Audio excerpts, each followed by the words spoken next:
Assalamualaikum warahmatullahi wabarakatuh. Apa khabar semua? Okay, Alhamdulillah, hari ini kita dah sambut 1 Ramadan. Semoga anak-anak semua baik-baik saja, masih bersemangat nak meneruskan pembelajaran kita.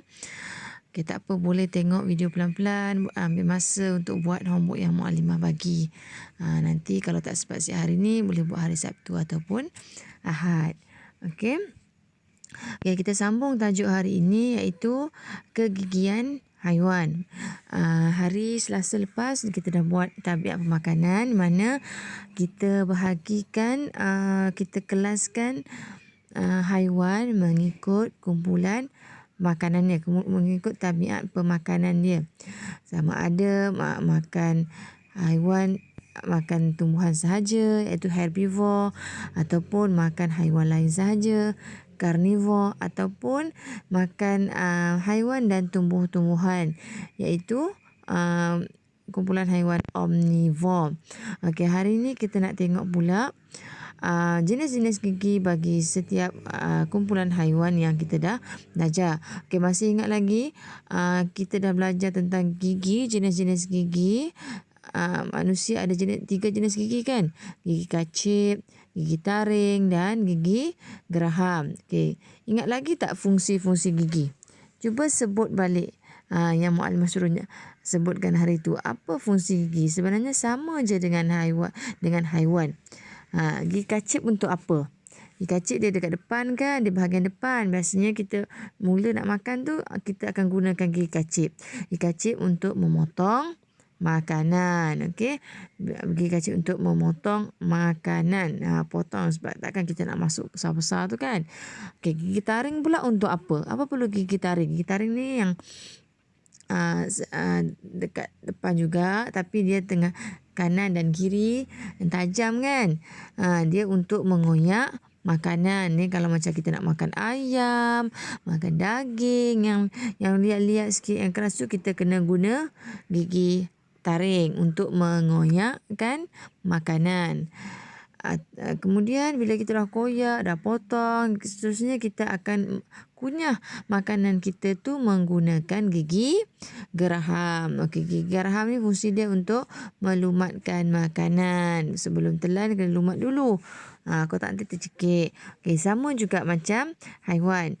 Okey, haiwan ada karnivor, herbivor dan omnivor. Okey, setiap kumpulan haiwan ni ada jenis gigi yang berbeza. Bukan semua haiwan ada semua jenis gigi, tak. Kalau manusia sama je. Semua ada 3 jenis gigi. Okey, kita boleh tengok buku teks muka surat 64. Okey, haiwan karnivor. Okey, baca sama-sama dengan Muallimah. Haiwan karnivor mempunyai gigi taring yang lebih tajam berbanding dengan haiwan lain. Kenapa haiwan karnivor ni ada gigi taring yang tajam? Apa contoh haiwan karnivor? Haiwan karnivor ni adalah haiwan yang makan haiwan lain seperti harimau, ular. Okey, bila dia makan haiwan tu daging. Daging tu liat kan, jadi dia perlukan gigi taring yang tajam untuk mengoyak makanan dia tu. So, gigi taring yang tajam ini memudahkan haiwan karnivor untuk mengoyakkan daging yang dimakan. Dia makan daging, jadi dia perlu gigi taring. Okey, seterusnya haiwan karnivor dia ada gigi taring je, gigi taring yang tajam. Okey, boleh tengok gigi harimau, singa. Okey, tengok pula haiwan herbivor. Haiwan herbivor ni haiwan apa? Haiwan yang makan tumbuhan sahaja seperti arnab, gajah. Okey, haiwan ini mempunyai gigi kacip yang kuat untuk memotong tumbuh-tumbuhan. Sebab haiwan ni dia makan tumbuh-tumbuhan. Jadi dia taklah perlu nak koyak-koyak makanan macam makan haiwan lain kan. Jadi dia macam makan sayur-sayuran, jadi dia perlu untuk memotong sahaja makanan dia. Haiwan herbivor tak ada gigi taring, dia hanya ada gigi kacip dan gigi geraham. Okey, haiwan herbivor ada gigi kacip dan gigi geraham yang lebih besar untuk melumatkan tumbuh-tumbuhan yang dimakan supaya mudah ditelan. Macam makan carrot ke, arnab makan carrot. gajah makan sayur kan, kadang ada yang makan haiwan apa, kambing kan makan rumput kan. Jadi dia perlu melumatkan tumbuh-tumbuhan yang dimakan tu. Jadi dia perlu gigi geraham. Dia guna gigi kacip untuk potong, kemudian gigi geraham untuk melumatkan. Okey, ingat haiwan herbivore ada gigi kacip dan gigi geraham. Okey, satu lagi kumpulan haiwan iaitu haiwan omnivore. Haiwan omnivore mempunyai gigi kacip untuk memotong makanan. Haiwan omnivore ni dia makan tumbuhan dan dia makan juga haiwan lain. Jadi dia ada ketiga jenis gigi. Tak sama macam carnivore dengan herbivore. Omnivore ni dia makan semua, jadi gigi pun semua jenis dia ada. Dia ada gigi kacip untuk potong makanan, mempunyai gigi taring untuk mengoyakkan daging dan mempunyai gigi geraham untuk melumatkan makanan. Okey, kena ingat ni kumpulan haiwan yang berbeza mempunyai jenis gigi yang berbeza. Okey, tengok muka surat 65. Sekiranya haiwan mempunyai kegigian yang tidak sesuai dengan tabiat makanannya, apa yang mungkin berlaku? Cuba perhatikan situasi di bawah. Okay, haiwan herbivore. Ini kambing kan? Susahnya nak potong rumput ini. Nampak tak dalam gambar tu, kambing dia ada gigi taring je. Okay? Sekarang ni dia kata contohnya kalau haiwan ni mempunyai gigi yang tak sama dengan tabiat makanan je. Apa jadi kan? Kalau kambing ni ada gigi taring je macam haiwan karnivor. Dia tak boleh nak potong rumput. Sebab kambing ni dia makan rumput. Jadi dia perlu gigi kacip untuk memotong rumput-rumput yang dia makan atau memotong tumbuh-tumbuhan yang dia makan. Okey. Mengapakah kambing di atas tidak dapat memotong rumput dengan mudah? Sebab dia tak ada gigi kacip. Sebab gigi kacip ni untuk memotong makanan. Tengok pula singa kat bawah ni. Apa jadi kalau singa tu ada gigi apa tu singa tu? Kalau gigi depan tu kita panggil gigi kacip. Apa jadi kalau singa tak ada gigi taring? Macam mana dia nak makan daging tu? Macam mana dia nak makan haiwan lain? Sebab haiwan dia makan haiwan yang memang haiwan yang hidup-hidup lagi kan. Bukan macam kita dah masak semua dah potong-potong. Jadi dia nak gigit, nak mengoyakkan daging tu macam mana? Kalau tak ada gigi taring, tak boleh. Susah bagi dia. Jadi nampak tak betapa indahnya kejadian ciptaan Allah. Allah tahu. Allah dah tentukan yang terbaik untuk semua makhluk dekat dunia ini. Allah tahu apa yang dimakan, macam mana cara nak makan. Kejadian-kejadian yang Allah, semua yang Allah ciptakan tu ada hikmah dia, ada kegunaan dia. Allah dah jadikan cukup indah, cukup cantik, kena pada tempatnya. Okey, tengok pula pada haiwan omnivore. Haiwan omnivore ni dia makan semua. Makan tumbuhan dan makan haiwan lain. Tengok monyet satu ni dia makan ikan. Yang seekor lagi ni pula makan pisang. Jadi yang bila dia makan ikan, dia perlukan gigi taring untuk mengoyakkan makanan. Okey, bila makan pisang, dia perlu pula gigi kacip untuk memotong buah pisang ini. Dan dia perlukan gigi geraham untuk melumatkan makanan. Okey, haiwan omnivore ni ingat dia ada 3 jenis gigi yang sama macam kita manusia.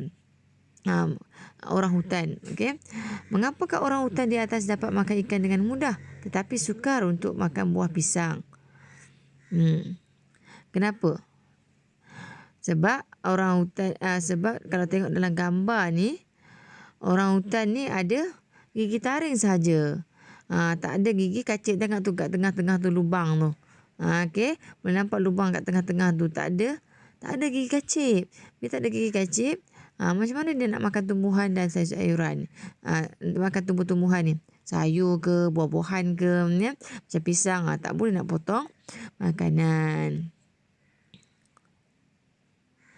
Okey, tengok cikgu ni dia tanya apa?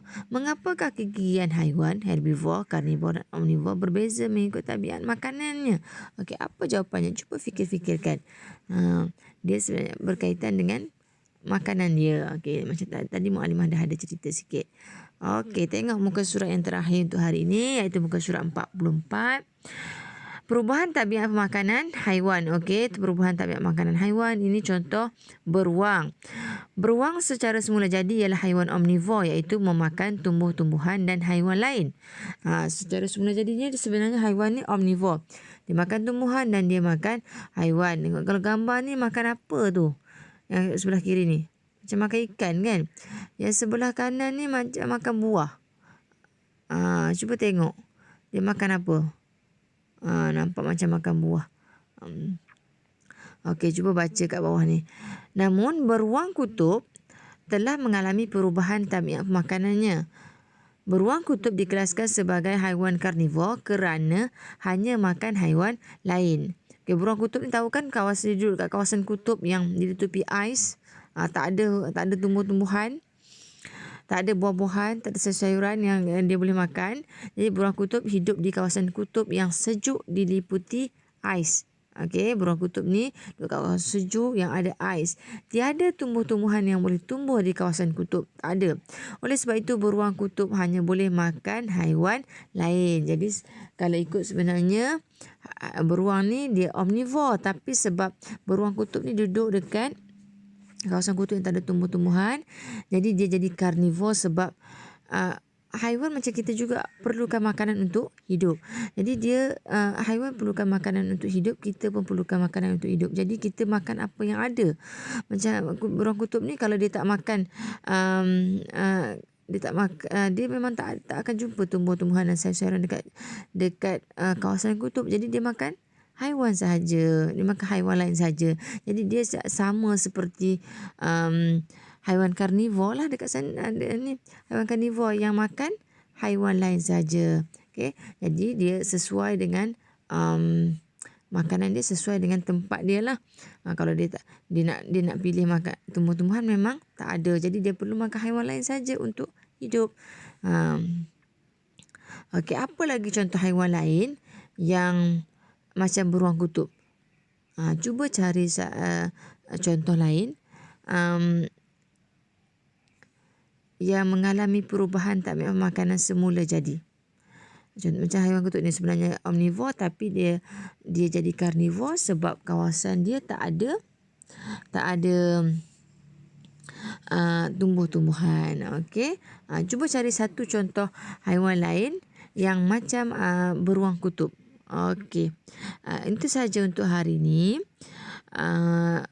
Boleh seterusnya boleh buka nanti dekat Google Form. Dalam Google Form ada video, ada soalan boleh jawab dalam Google Form tersebut, dan jawab juga soalan dalam buku aktiviti. Nanti Mukadimah akan bagi muka surat berapa yang kena buat untuk hari ini.